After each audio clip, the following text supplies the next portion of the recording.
Thank you for your reply. I'd like to respond. In 2023, a paper was published in the Journal of Public Health titled Workplace Bullying and Ideation and Behavior, a systemic review and meta-analysis. They found that people exposed to workplace bullying had 2.03 times higher odds of ideation and 2.67 times higher odds of behavior after adjustment for confounding factors.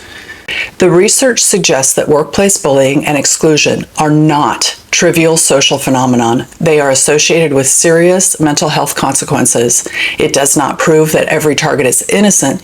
Instead, it shows that group hostility should not automatically be interpreted as validation.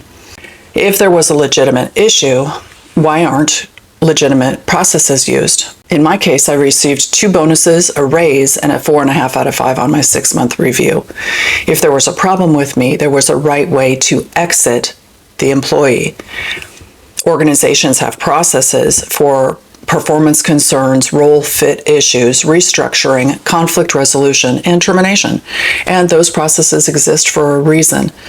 Workplace mobbing happens when the formal process gets replaced by a social process, not coaching or documentation or direct feedback. It's called social death. 1,000 small cuts. Reputation erosion, exclusion, and scapegoating. If the employee truly does need to leave, have that conversation. Use the process and accept the responsibility. The conflict can be real and the need for change can be real. But pushing collective discomfort into a single body does not serve a system's problem. It only hides it for a little while. Now I want to read a little bit from the first textbook on workplace mobbing. I've got previews on all my books, guys, out on fredhappy.space. The methodology of this book includes founder data. My lived experience is analyzed through forensic, organizational, neurological, and anthropological frames and then sanitized into composite vignettes. They are the architecture of many. If someone sees themselves in those vignettes, it's because the pattern uses the same blueprint everywhere. Pattern aggregation.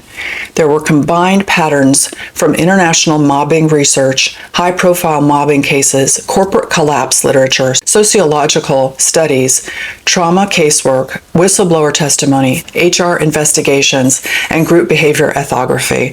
Somatic mapping, and this is really important for workplace mobbing. Connecting lived sensations to behavioral patterns. They're not feelings, they are measurable physiological responses to relational threat, documented across trauma science and nervous system research. Behavioral taxonomy. The lexicon that I came up with includes dirty bite, precision peck, convergent strike, and narrative lock. Cross-disciplinary architecture.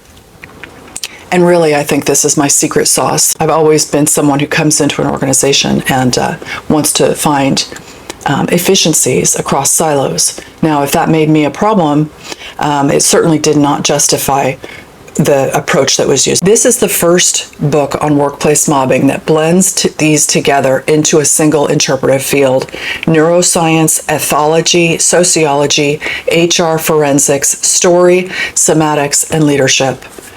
Trauma-aware framework. There is no blame, and this is important for you, okay, commenter, dear commenter, okay?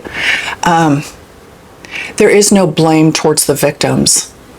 No pathology is assigned.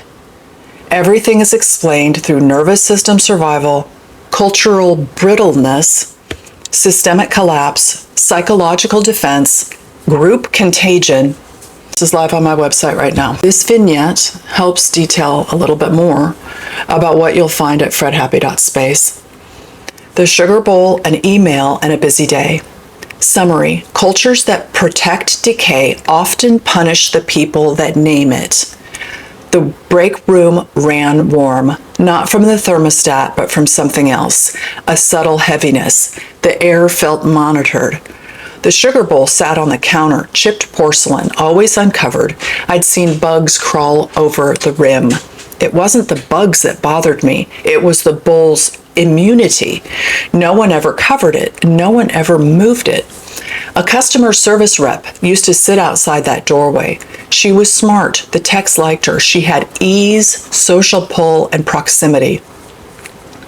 A task was assigned under high pressure via email with no follow-up verbal reinforcement or support. She missed it. And this was used to frame her as disorganized and unreliable. Then the whisper started. I just don't know if I can trust her. Was often said in the office from then on. The tone was softly concerned, and this is a tell. The CSR had no way to defend herself because the email was real. The absence of context became the trap of strategic neglect framing. At the time, it seemed normal, but the day afterward, I stopped and looked at that sugar bowl. And in that moment was the first time I knew something really wasn't right. Not with the sugar and not with the silence around the CSR. And that's when he walked in. One of the legacy men, long tenure, power carried in his name. He stirred his coffee without looking at me. You can take one, he said. I'm good. I said, it's just uncovered and bugs are getting into it. And that's when he looked at me, not confused, not curious, just cold. He looked at me like I was the problem, like I was out of place, like the sugar bowl was accepted, but I wasn't. And that pattern is documented in European mobbing research as social inversion. When targets name neglect or disorder, systems often mark them as unstable rather than addressing the issue. The sugar bowl stayed, so did he, and so did the silence. From that point forward, the air got tighter. The tolerance got thinner, and I was already holding my breath. Tiny moments, tiny cuts, tiny shifts in atmosphere that tell you everything long before the story arrives. And that's the thing about tells. They don't look dangerous or sound violent. They don't make sense at first, and no one carries the entire load. Tells are distributed across people and moments, but your body knows, and the body doesn't lie. The filth is not incidental, it's the price of admission. Ritual filth objects are known hazards that a group knowingly tolerates as a condition of membership. Individuals who refuse participation or name the hazard are treated as disloyal and often targeted for removal. Post-mortem analysis, the sugar bowl, an email, and a busy day. Number 1, visible filth is inverted hierarchy. These practices function as compliance tests that require members to ignore basic safety signals. Number 2, uncovered infestation is a contamination ritual. The exposed sugar functioned as a compliance ritual, training members to override their own bodily signals to remain included. Number 3, the offered prompt is a camouflaged test. Participation reinforces group cohesion through shared denial, while non-compliance identifies those who will be excluded. Number 4, disgust response is social error. When you flinch, you mark yourself not as weak, but as unwilling. Number 5, facial judgment, power assertion. His look wasn't about sugar, it was about rank. Number 6, erasure via email. A single email sent on a busy day without follow-up functions as narrative priming through documentation. This pattern appears in Lehman's mobbing research and is described by Hull and Cooper as administrative sabotage. Number 7, no words, complete verdict. There was no correction, right? No confrontation. The outcome was set through silence. Workplace mobbing feels absolutely terrible. If you want to know how workplace mobbing feels, read some of my comments on the previous videos.